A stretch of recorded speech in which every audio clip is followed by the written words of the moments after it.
This film is brought to you by the New York Mets and Manufacturers Hanover Trust, which is proud to have participated in the miracle of the Mets. All season long, our 147 conveniently located branches sold tickets to the greatest sports spectacle of the century.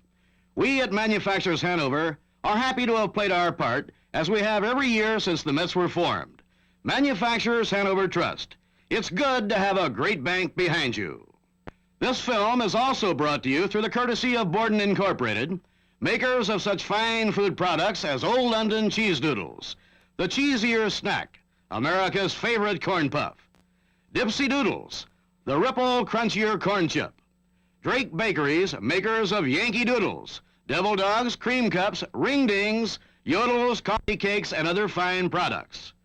Borden Swiss-style yogurt, the only yogurt with real juicy pieces of fruit blended all the way through. The yogurt served in the Met locker room all season long. Remember, if it's Borden, it's better. Shea Stadium, September 10th, 8:32 p.m. New York is tied with Montreal's Expos 2-all in the last of the 12th inning. Cleon Jones comes to bat, and the Miracle Mets are about to become number one. And Bill Stillman into the windup and back to the plate. And the curveball grounded through the middle of base hit. Leon making a big turn at first base and then holding. And the Mets have the winning run at first with 2 men out and Rod Gasper coming up. And the 3-0 pitch. Outside and high, ball 4. And that moves Cleon Jones, the winning run, down to second base and brings up Ken Boswell.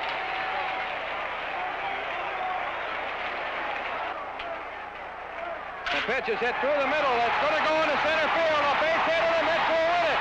Coming around to score is Cleon Jones. And the Mets have won the ball game 3-2 on the base hit. So for the first time in the history of the New York Mets, they have gone into first place. For the amazing fans and the amazing Mets, the end of a dream and the start of a drama. For the Mets, having got here, would never let go.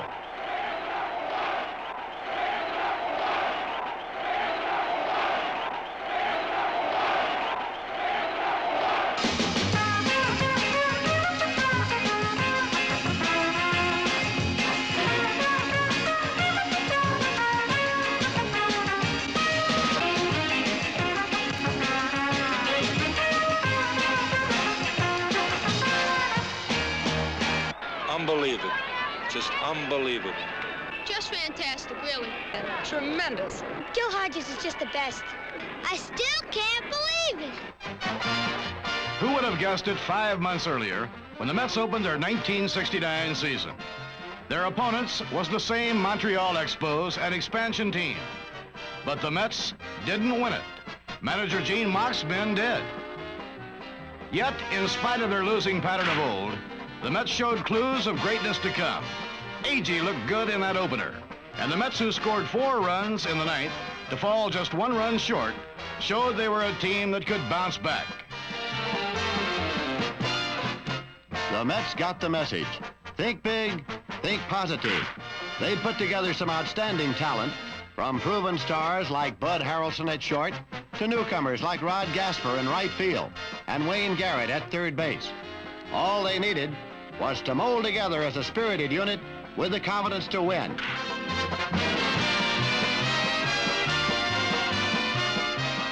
Jerry Grote picks his man off first with newly acquired Don Clendenon making the tag. Cleon Jones was back doing wonders in the field and at the plate. Ken Boswell was stabbing them at second. Art Shamsky and others were making it possible for manager Gil Hodges to throw his best bats at the opposition. Everything began to fall into place. As well placed, in fact, as this perfect butt by Harrelson. The reason for the New York Mets' success in 1969 certainly has been a great team effort, I think. I believe this is the best team effort of any ball club I've ever seen. Everyone on the ball club contributed a great deal to the success of the Mets.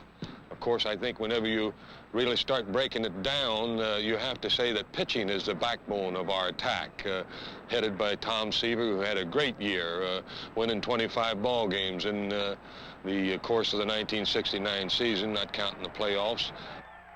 And not only Seaver whizzing one past the ever-dangerous Willie McCovey, Jerry Koosman, too, was delivering up to his potential to give the Mets as devastating a 1-2 punch on the pitching mound has existed anywhere in the major leagues.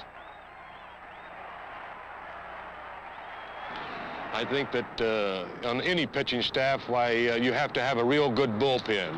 And certainly enough cannot be said about the bullpen boys that we had coming into ball games, tight situations, and getting us out of those situations and holding the opposition so we could go on and possibly score another run and win the ball game.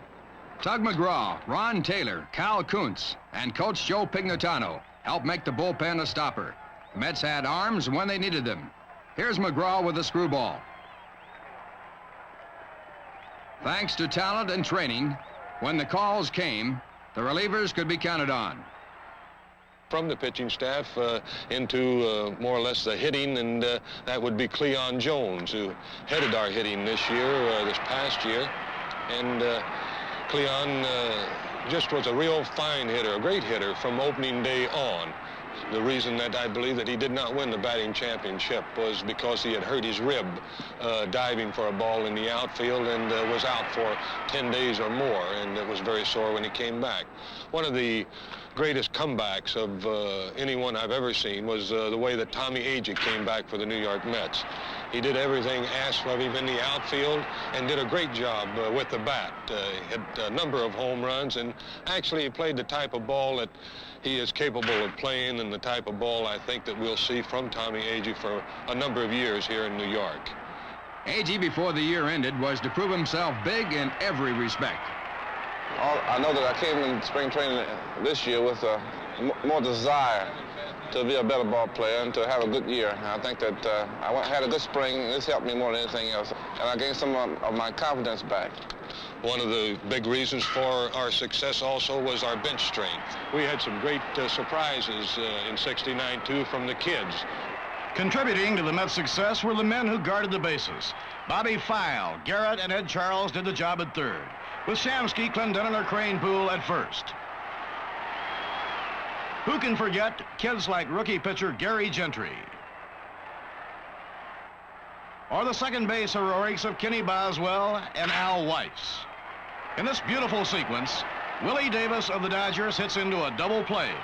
What makes it extraordinary is that Boswell, Harrelson, and Shamsky pull it on two of the fastest men in the league.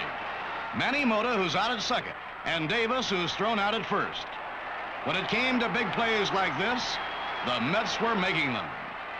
One of the big assets, I think, that for the New York Mets in the 1969 season was the deal that our general manager, John Murphy, made for Don Clendenin. And he did a fantastic job for us, picking up our ball club and helping us on to win the Eastern Division Championship.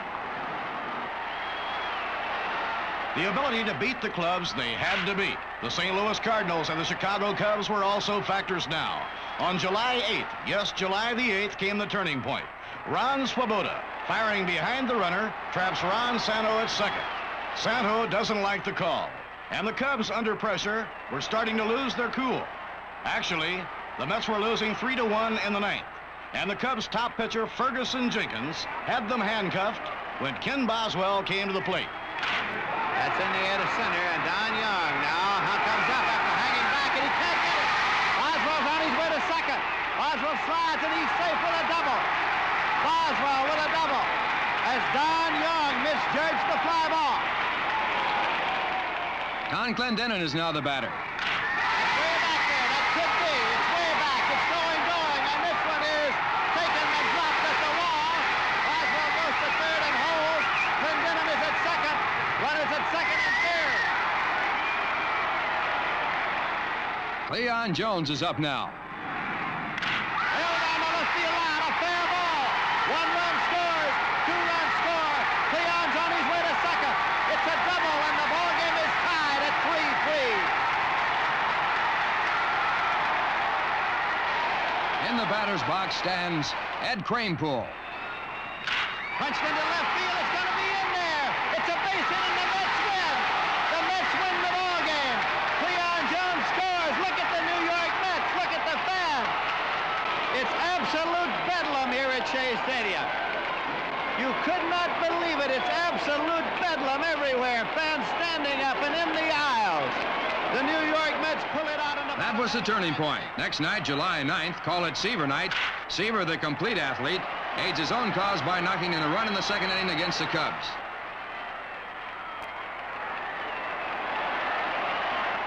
On the mound, Seaver is almost perfect. His speed and control are brilliant. Ernie Banks is just one victim of his 11 strikeouts. He gets flawless support from his teammates before 59,083 fans, a record turnout in Shea Stadium. When he strikes out Al Spangler, he's pitched 8 full innings of scoreless, hitless baseball. Nancy Seaver holds back her emotions as a huge crowd watches every pitch. The first Cub up in the 9th. Randy Hutley tries a spoiling bunt, but Seaver throws him out.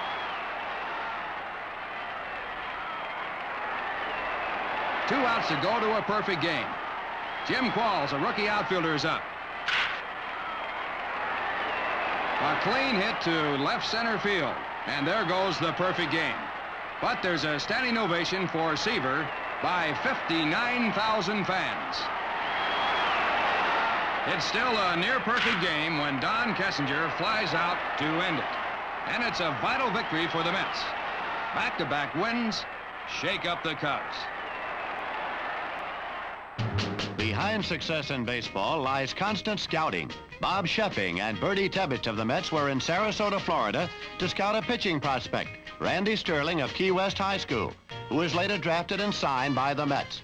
Ironically, 2 scouts from Baltimore, Ray Scarborough and Dick Brown, were there too. Met scouts have discovered some gems: Jones, Harrelson, Koosman, Boswell, Gentry, and Ryan, to name a few. Meanwhile, Shea Stadium continues to be a fun place, even in triumph.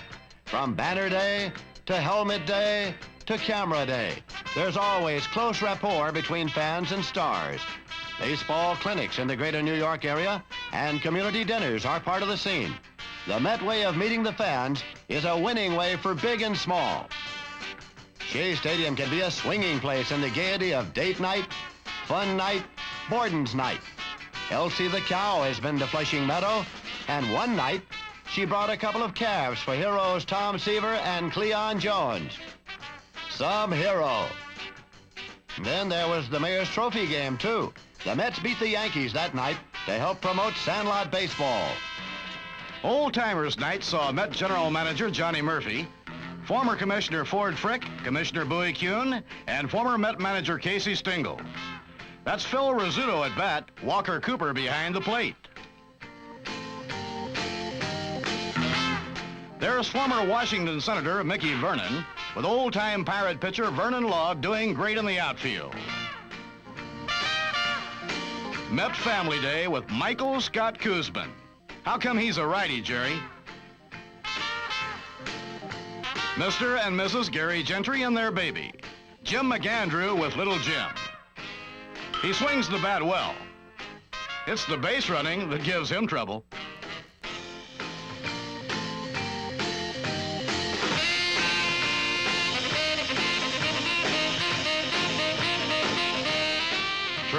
Try again.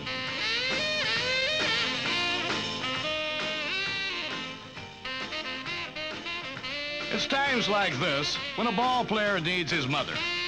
But let's listen to his daddy, Ron Swoboda, big number 4. You know, there were some times this year when I wondered just exactly what direction the Mets were moving in, and I think there were some times when I wondered exactly what direction I was moving in. I wondered if I had learned anything after all these years of playing ball. I went through some bad times. There were times when I just felt like there was no use in me even being here. Suddenly things began to gel, things were put together, and that's exactly what I felt like happened to me. And I saw the 2 things occurring at once, and it was quite a big thrill to be a part of it because, as I said before, I didn't quite know where things were going to go. There's been a lot of good feeling being a part of it, and a lot of good feeling in coming back. Nothing means more to a ball player than to come back and contribute some meaningful things to success. 2 presidents at the White House, Mrs. Payson of the Mets and Mr. Nixon of the U.S. It's the eve of the 1969 All-Star Game, and Tom Seaver talks with America's #1 fan. Next day, Ted Williams meets the Mets super duo of Koosman and Seaver, and Pete Rose and Cleon Jones discuss batting averages. Rose beat Cleon for the National League crown. But Jones was a star of the All-Stars.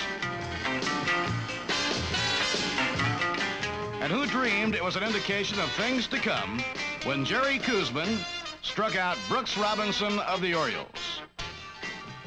Following the All-Star game, the Mets keep driving.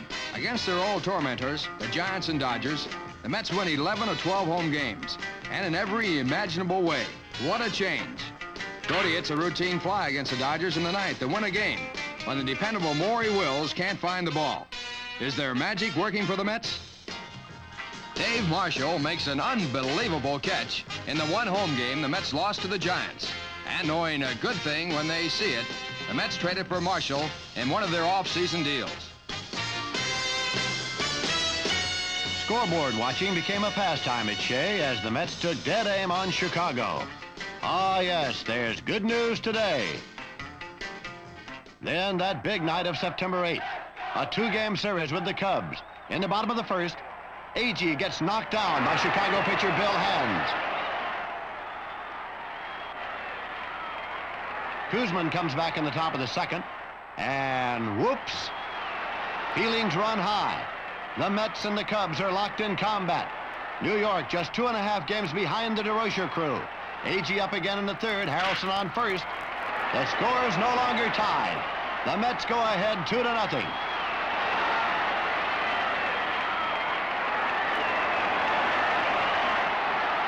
The Cubs tied in the sixth, but who's that crossing in front of their dugout? It's not Lady Luck. Koosman's dealing double whammies to frustrate them further. When Randy Hundley strikes out, he nearly explodes.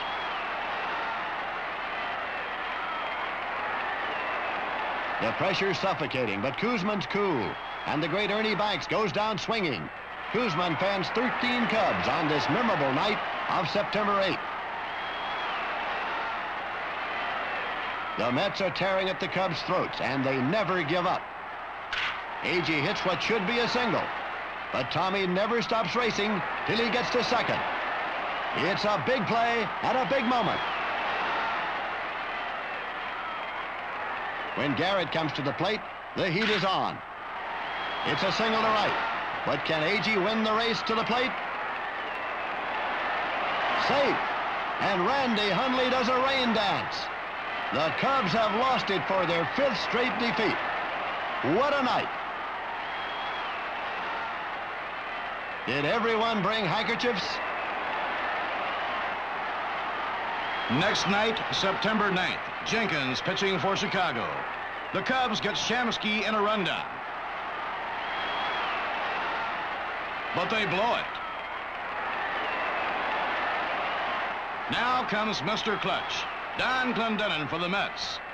He belts it way over the right center field wall. Art Shamsky comes to bat with the same idea. He socks one over at the very same spot. As they say in the pubs, the Cubs' day is cooked. Tom Seaver smashes a double. Chicago came into the stadium 2.5 in front. They'll go reeling out of it with a shaky half-game lead. No one's making jokes about the Mets anymore, least of all Chicago. A terrific double play wraps it all up. Clendenon to Harrelson to Seaver. These are the brilliant winning Mets. And this was the night before that historic September the 10th when the Mets took over first place. Once on top, the Mets hammered down that magic number. 20, 15, 10, 5. They began to taste it, feel it, know it. Finally, the magic number was 1, and the date, September 24th. The Cubs that afternoon won, so it's up to the Mets to clinch it themselves. And they're facing the St. Louis Cardinals. Gary Gentry on the mound for the Mets tonight. And how did he feel? I was very nervous before the game, and when I went out, I was nervous even with 5 runs in the first inning. I was nervous for at least 3 or 4 innings, and then it seemed to settle down a little bit, and then I was in more or less of a hurry to get the game over with, so everybody could really enjoy what was happening. Plenty was happening in Shea Stadium. With Harrelson and Agee on base in the first inning, Clendenon unloads with a 3-run homer. If the Mets are going to win it, they'll do it against last year's National League champions. As the 9th inning comes up, technicians are ready in the clubhouse. Dick Torman's icing the champagne, and everyone's watching the TV monitor. Joe Torre's the St. Louis batter. This could be it. Bud Harrelson, Al Weiss, and Don Clendenin make the double play. The Mets win their first baseball title. The New York Mets are champions of the National League's Eastern Division.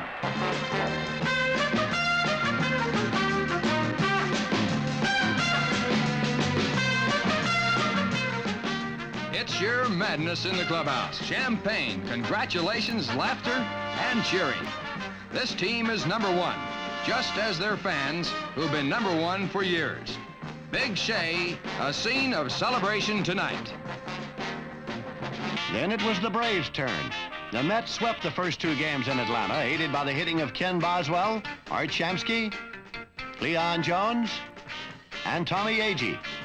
Mrs. Payson, like all great Met fans, never doubted they'd go all the way, and now the Mets were showing the world. Gentry is the 3rd game pitcher, but there's still life in those powerful Braves. Their biggest man is at the plate.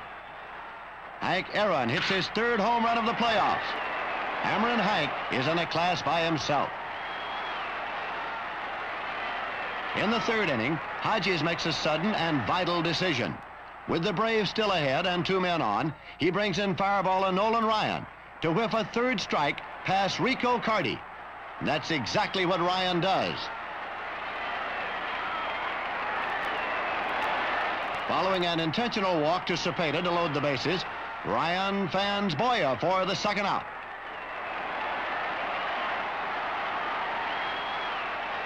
Ryan needs 1 more out to end the inning and get out of the jam. Lefty Bob Didier lifts the fly to the opposite field, and Jones races over to make the catch.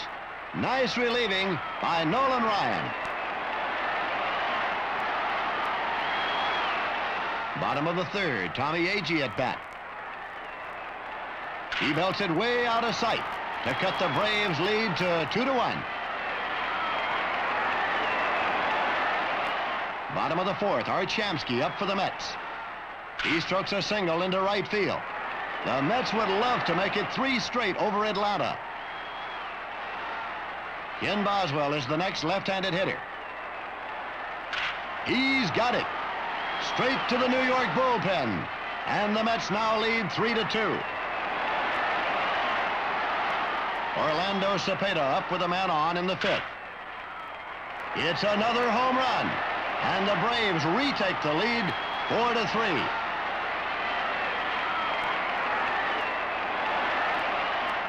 Wayne Garrett comes up in the Met half of the 5th with Ryan on first base. Away it goes, and the Mets take over again. And the inning's over. It's 6-4 in favor of New York. Just 1 more out, and the Mets will have swept the playoffs. There it is, 7-4. And the Mets beat Atlanta in 3 straight games. The New York Mets are undisputed champions of the National League.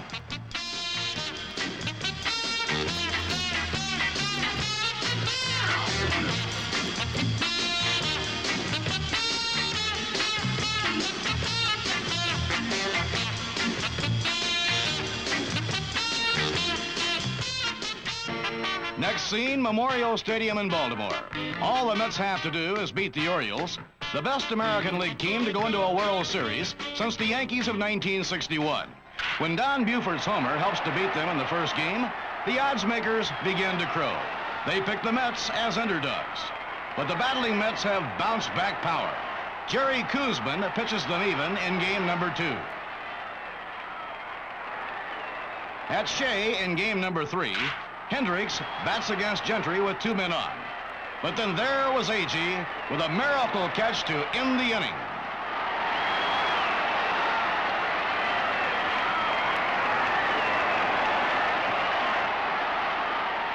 Bases loaded in the 7th.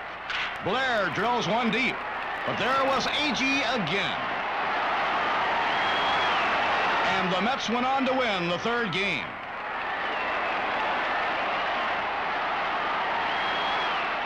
Dave Johnson at bat in the 4th game against Seaver. And then there was Cleon Jones. The big plays. That's what the Mets have been making all year. Brooks Robinson at bat, and then there was Ron Swoboda. The Mets win a third game from the Orioles.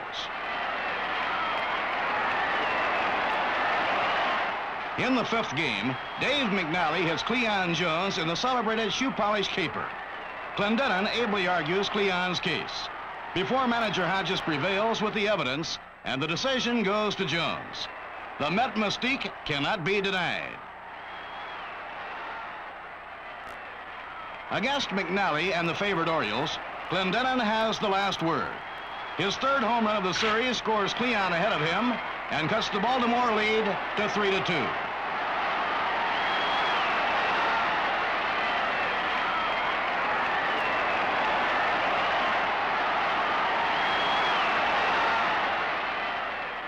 Seventh inning, and Al Weiss, hero of the righty platoon, hits one into the special bleachers the Mets have built for wounded Vietnam veterans who are guests of the club. 3-all. The tie is broken in the eighth. After a double by Jones, Swoboda hits a two-bagger down the left field line. And Cleon scores the winning run. The odds makers have long since got the message. There was one more out to go as Koosman serves up this for the amazing team of destiny. And it's only right that Cleon Jones can savor the final seconds of its flight. Look who's number one.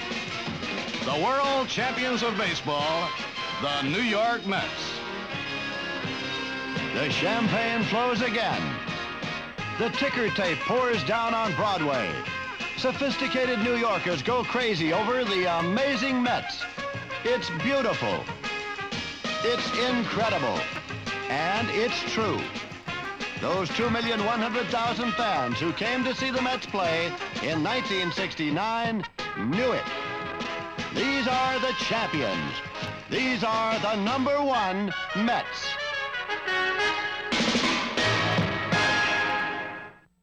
This film was brought to you by the New York Mets and Borden Incorporated. When you shop at your favorite neighborhood store, be sure to look for these fine Borden food products. Old London Cheese Doodles, the cheesier snack, America's favorite corn puff. Dipsy Doodles, the rippled, crunchier corn chip. Drake Bakeries, makers of Yankee Doodles, Devil Dogs, cream cups, ring dings, coffee cake, and other fine products.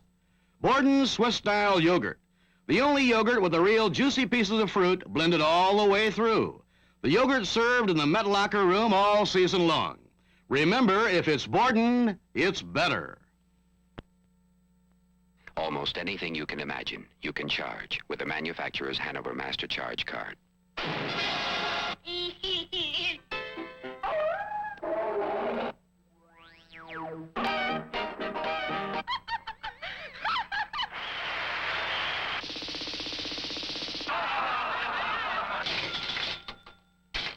The new family-style charge card from manufacturer's Hanover Trust.